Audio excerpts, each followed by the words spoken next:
Boa noite. Boa noite. O presidente do STF, Luiz Fux, cancela a reunião anunciada dos chefes dos três poderes. Uma reação aos repetidos insultos e ameaças de Jair Bolsonaro. O presidente da República tem reiterado ofensas e ataques de inverdades a integrantes desta corte, em especial os ministros Luiz Roberto Barroso e Alexandre de Moraes, sendo certo que quando se atinge um dos integrantes, se atinge a corte por inteiro. O pressuposto do diálogo entre os poderes é o respeito mútuo entre as instituições e seus integrantes.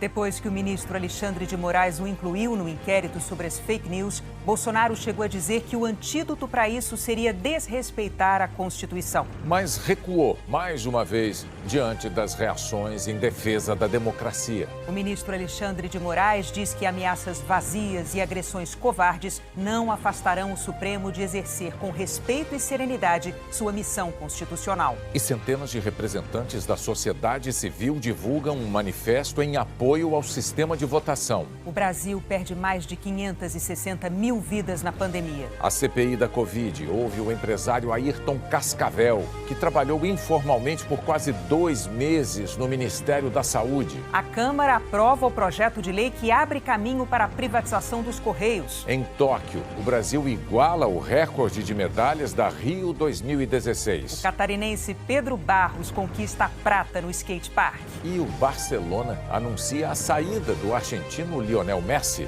O Jornal Nacional está começando.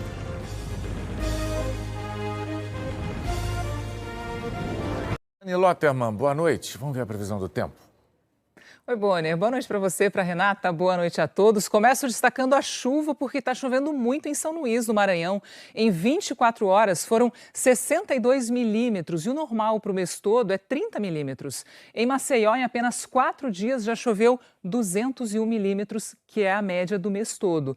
E nos próximos dias, a chuva continua na região. Em Maceió, os volumes são altos. Até segunda, são esperados pelo menos 80 milímetros. Essa chuva no Nordeste tem a ver com essa previsão de vento forte para toda essa área aqui amanhã. Nessa época do ano, os chamados ventos alísios, eles sopram de forma constante no Nordeste. Mas agora eles estão com uma engrenagem extra. Essa alta pressão aqui está ajudando a fortalecer o vento e também abastecer as nuvens de chuva. Amanhã também chove em outras cidades do Nordeste, como Salvador, Aracaju, Recife. No Norte, o volume é menor. Boa Vista, com calor de 30 graus e Belém, 32 graus. Tá, mas pelo que você mostrou até agora, então ainda vai ter muito brasileiro esperando uma chuvinha, né, Anny? Ou até porque, Bonner, olha só, em grande parte do país o que a gente tem é seca, reservatórios baixos e umidade que chega a níveis de alerta e emergência, como em Corumbá, Campo Grande e também em Cuiabá. Essa é a época do ano que menos chove no centro-oeste, mas a seca desse ano não é normal. Já pode ser considerada a quinta pior dos últimos 120 anos no Pantanal. Em Ladário, que é a estação considerada termômetro da situação da estiagem na região, hoje, o Rio Paraguai está com 84 milímetros, sendo que o nível normal para essa época do ano é de 4 metros e 15 centímetros. A chuva só volta em setembro e até lá os rios vão secar ainda mais. Até a volta do período chuvoso, o que a gente vai ver é o Brasil assim, quase todo ensolarado. E essa madrugada já deve ser um pouco menos fria no sul e sudeste. Em Porto Alegre, o dia começa com mínima de 13 graus, Florianópolis 16, mesma temperatura de Vitória, no Rio de Janeiro 13 e em São Paulo 12 graus. Aí até o meio da tarde a temperatura sobe para 26 graus no Rio de Janeiro, em Porto Alegre chega aos 24, Brasília 25 e no norte, com a chuva perdendo força, esquenta bastante, 34 graus em Rio Branco e 32 em Manaus e também em Macapá. Bonner, Renata? Dia quente de inverno no norte e no centro-oeste do Brasil. Obrigado, Anny, até amanhã. Mas isso vai mudar. Até amanhã. A seguir, o ministro Luiz Fux reage aos insultos de Bolsonaro e cancela a reunião de chefes dos três poderes. Centenas de representantes da sociedade civil divulgam um manifesto em defesa do sistema eleitoral e da democracia.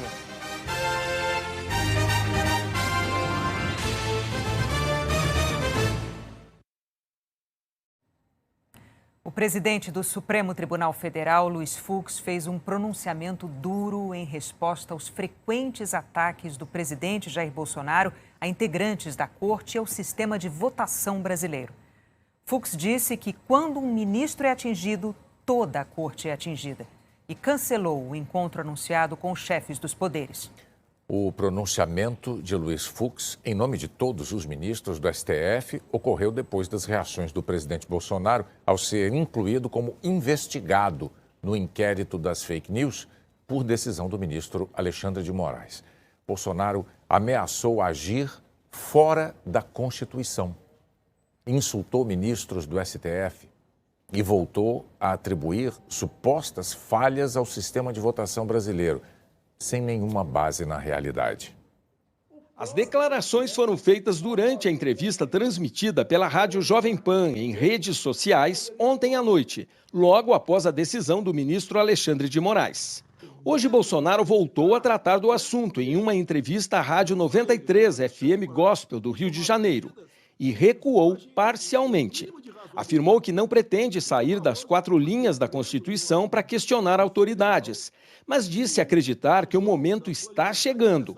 Voltou a atacar o ministro Alexandre de Moraes, a quem chamou de arbitrário e ditatorial, e afirmou que a hora dele, Alexandre de Moraes, está chegando. Ontem, Alexandre de Moraes atendeu a um pedido unânime dos ministros do TSE e incluiu o presidente como investigado no inquérito das fake news. Moraes afirmou que todas as declarações de Bolsonaro contra o sistema de votação foram baseadas em ilações falsas e que tiveram como objetivo o ataque às instituições democráticas, e que a conduta do presidente pode ser enquadrada, em tese, em 11 crimes previstos no Código Penal, na Lei de Segurança Nacional e no Código Eleitoral. Na entrevista de ontem à Rádio Jovem Pan, Bolsonaro voltou a atacar o sistema de votação brasileiro, desta vez distorcendo o conteúdo de um inquérito da Polícia Federal de 2018.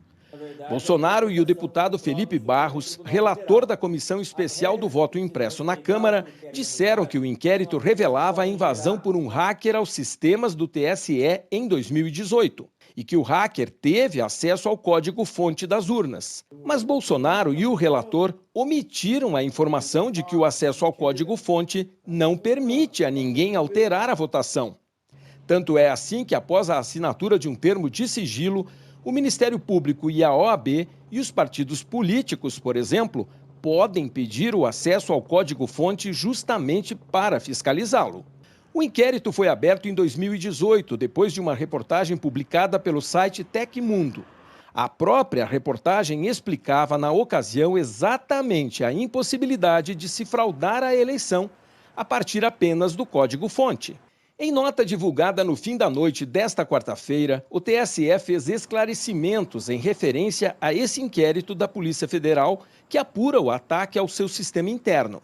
Afirma que o episódio de 2018 foi divulgado à época em veículos de comunicação diversos e que, embora ele seja objeto de inquérito sigiloso, não se trata de informação nova. A nota afirma também que o acesso indevido, objeto de investigação, não representou qualquer risco à integridade da eleição de 2018. Isso porque o código-fonte dos programas utilizados passa por sucessivas verificações e testes aptos a identificar qualquer alteração ou manipulação e que nada de anormal ocorreu.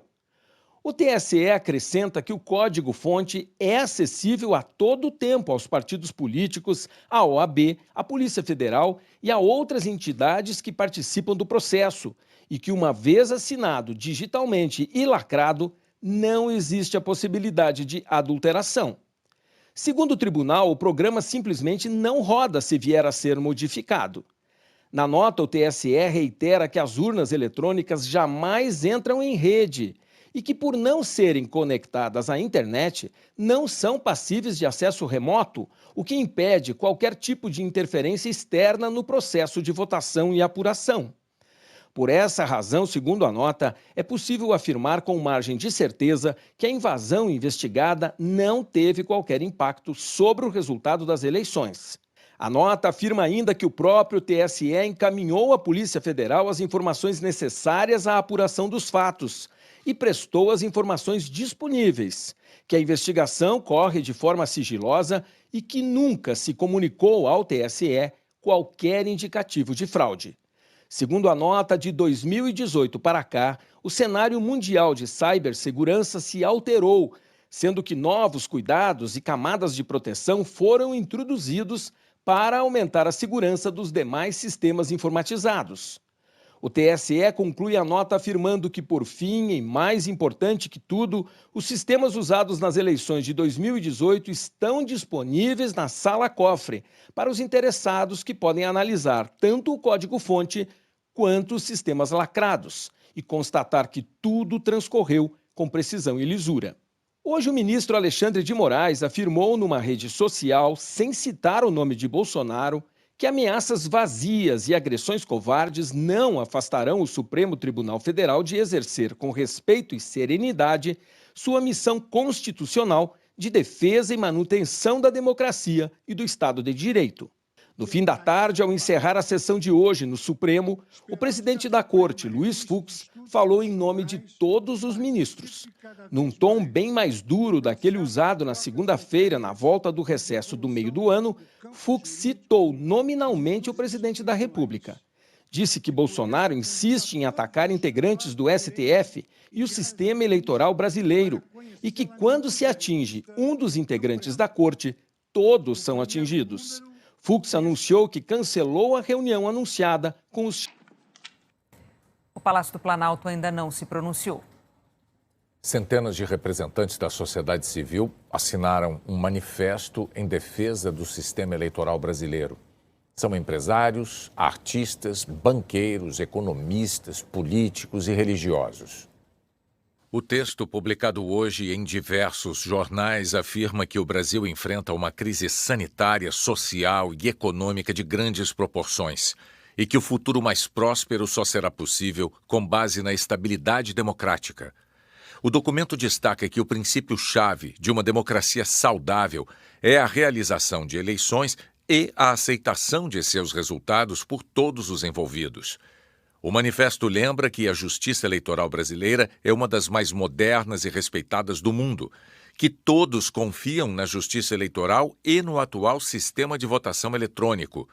Por fim, o texto declara que a sociedade brasileira não aceitará aventuras autoritárias, que o Brasil terá eleições e que seus resultados serão respeitados.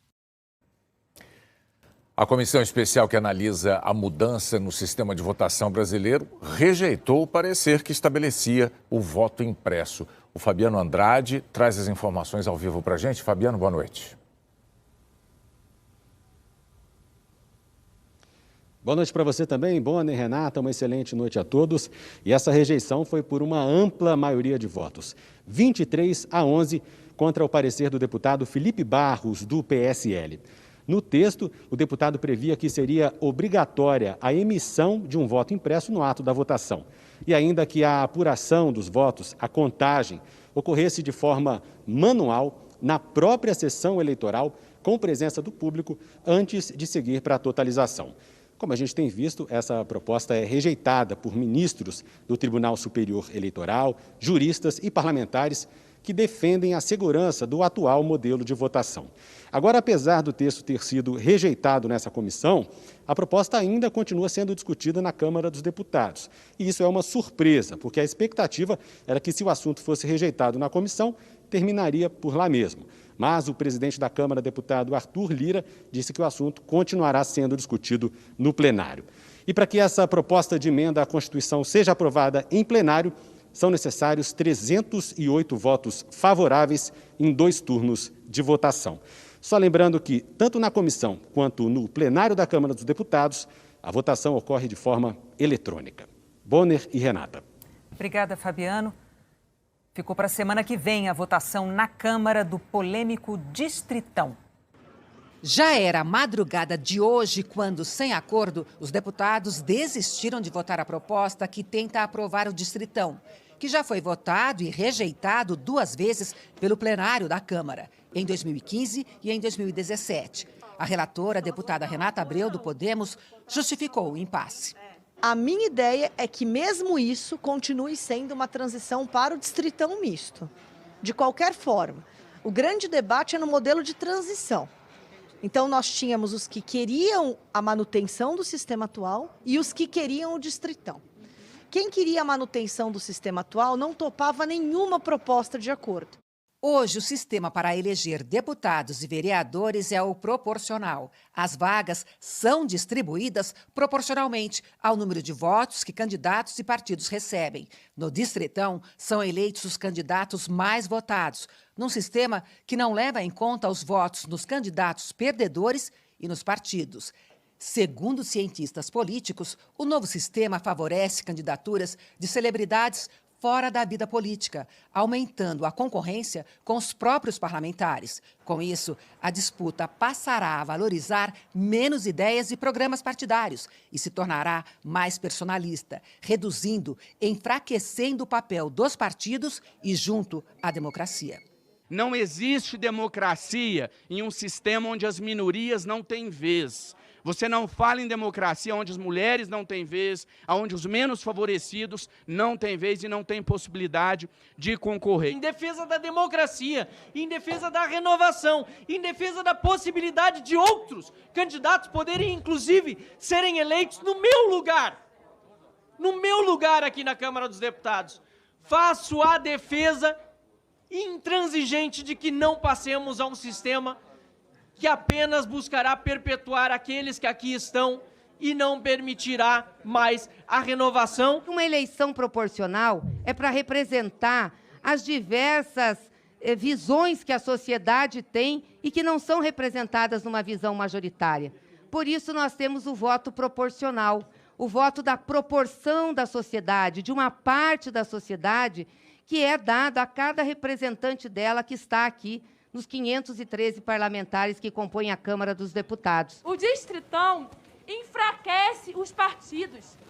Enfraquecer os partidos é enfraquecer programas coletivos, projetos coletivos de Brasil, e é fortalecer personalismo, projetos individuais, muitas vezes, aliás, sustentados por currais eleitorais. Não dá. Isto não é fortalecer a democracia. No debate, nenhum parlamentar falou em defesa do distritão. A relatora, Renata Abreu, chegou a apresentar uma nova proposta, mas também, sem conseguir um acordo, recuou e está tentando agora construir um novo texto. Para tentar chegar a um consenso, a relatora já fala em abrir mão do distritão e voltar com as coligações partidárias, ou seja, o retorno da aliança de vários partidos, sistema que já foi descartado na última eleição para vereadores após um amplo debate no Congresso. A volta dessas coligações também é considerada um retrocesso e a ideia não tem consenso entre as legendas, que temem que partidos voltem, por exemplo, a negociar o tempo de televisão. O distritão é um dos projetos em discussão na Câmara. Os deputados também podem votar nos próximos dias o texto que cria um novo Código Eleitoral e que também tem sido criticado por especialistas. Uma das críticas é a restrição na divulgação do resultado de pesquisas eleitorais. Pela proposta, as pesquisas só poderão ser divulgadas até a sexta-feira antes da eleição. Os resultados não poderão mais ser publicados na véspera e no dia da votação, como é hoje. E os institutos terão que informar o percentual de acerto das pesquisas realizadas nas últimas 5 eleições. Quem trabalha com pesquisa avalia que as medidas são um cerceamento ao direito de informação do eleitor. O projeto ainda dificulta a fiscalização das contas partidárias, com o fim do sistema próprio da Justiça Eleitoral, e permite que os partidos contratem empresas privadas de auditoria, que irão encaminhar um relatório à Justiça Federal, uma espécie de intermediário. Especialistas afirmam que essas mudanças reduzem muito a fiscalização, diminuindo a transparência. O texto permite também que os partidos utilizem o fundo partidário usado para a administração das legendas para despesas como propagandas políticas e transporte aéreo. E o Congresso poderia cassar decisões do Tribunal Superior Eleitoral quando discordasse delas. A Câmara dos Deputados aprovou o projeto que abre caminho para a privatização dos Correios. Pelo texto, o comprador vai ter exclusividade de pelo menos 5 anos sobre os serviços postais. E os funcionários vão ter estabilidade de 18 meses. Demissão nesse período só por justa causa. A proposta segue para o Senado. A seguir, a CPI da Covid. E os números da pandemia e da vacinação no Brasil.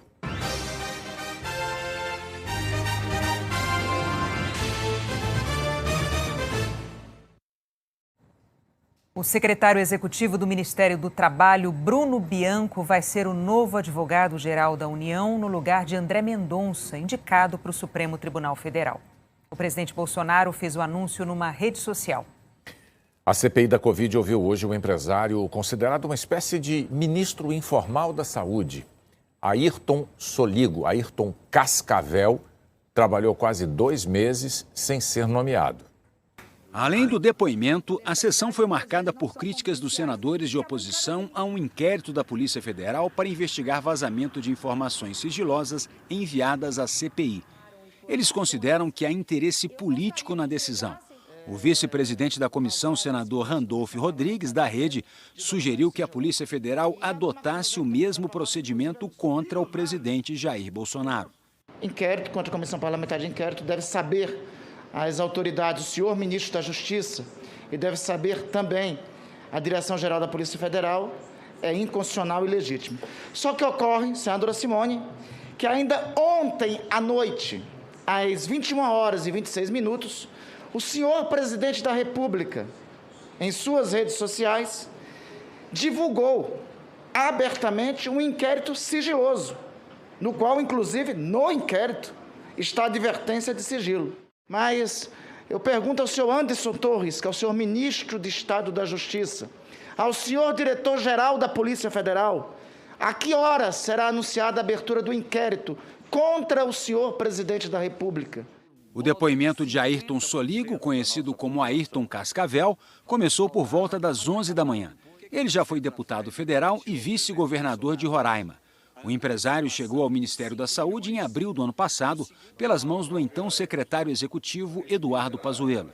Ayrton Cascavel atuou durante 2 meses como articulador político no Ministério, com poder para receber prefeitos, governadores, parlamentares, mas não tinha um cargo oficial. A Procuradoria da República no Distrito Federal abriu uma investigação contra ele por suspeita de usurpação de função pública, ou seja, atuar como um gestor público sem nenhum vínculo oficial. Só em junho, Ayrton foi nomeado oficialmente assessor especial do ministro da Saúde, Eduardo Pazuello, que acabara de assumir o cargo.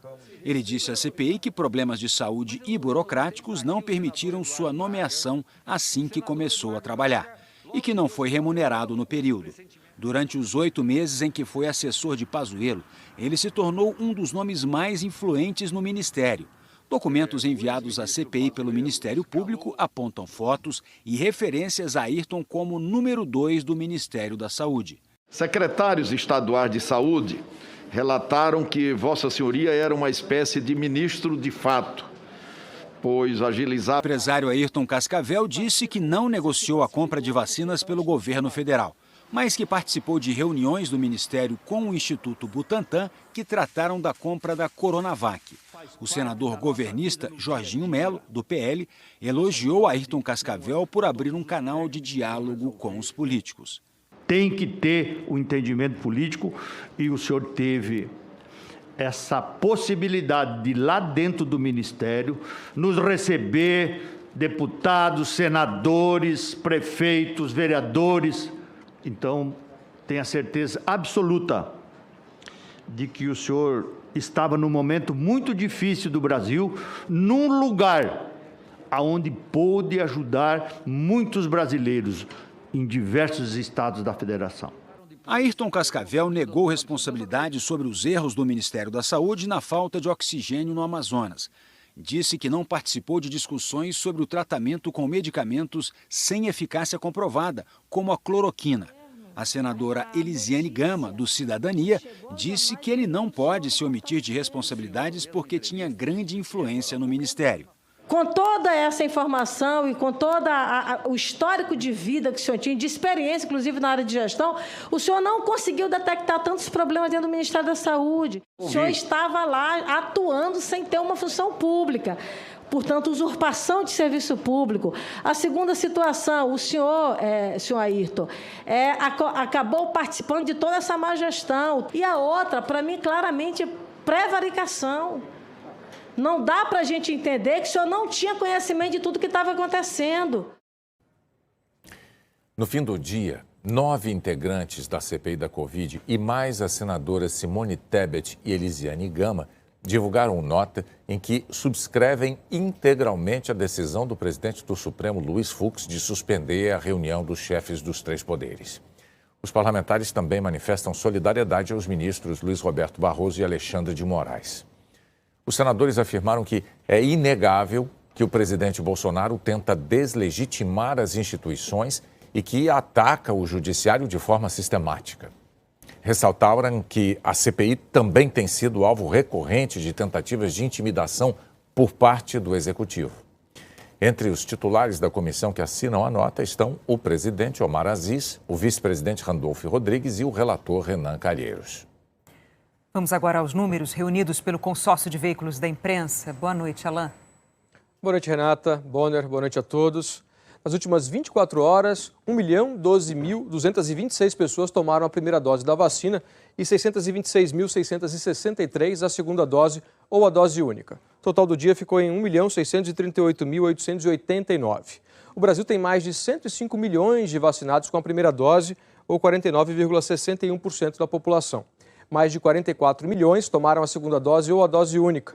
E com isso, 20,91% dos brasileiros estão completamente imunizados. Eu conversei hoje com o epidemiologista Pedro Alau, da Universidade Federal de Pelotas, sobre esses números. Ele disse que o Brasil tem avançado no percentual da primeira dose, chegando a quase 50%, mas só 2 em cada 10 brasileiros estão completamente imunizados. Um número muito baixo em relação a vários países. Pedro Alau alerta que é essencial acelerar a aplicação da segunda dose ou da dose única, principalmente nesse momento de avanço da variante Delta, que é mais transmissível. Mas para isso, precisa ter mais vacina. No mapa, em verde escuro, os estados mais adiantados na imunização completa, com destaque dos 5 primeiros, que são Mato Grosso do Sul, Rio Grande do Sul, São Paulo, Espírito Santo e Santa Catarina. Agora, os números da pandemia. O Brasil registrou 1.086 mortes de ontem para hoje. São 560.801 vítimas da Covid. 39.644 novos casos foram confirmados nas últimas 24 horas. O total passou de 20.066.000.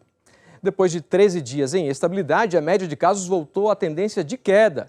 Redução de 30% em 2 semanas, são 32.462 por dia. A média de mortes ficou em 882 mortes por dia em média, queda de 22%. Houve uma redução significativa essa semana. Olha só, de domingo, dia 1º de agosto para cá, o Brasil teve uma queda de 102 mortes por dia na média. No mapa, 2 estados aparecem com alta na média de mortes: Roraima e Rio Grande do Norte. Em estabilidade, 9 estados e o Distrito Federal. E com queda, 15 estados. Maiores reduções no Acre e na Bahia. Outras informações em g1.com.br/coronavírus. Renata, Bonner. Obrigada, Alain. Até amanhã. Até amanhã.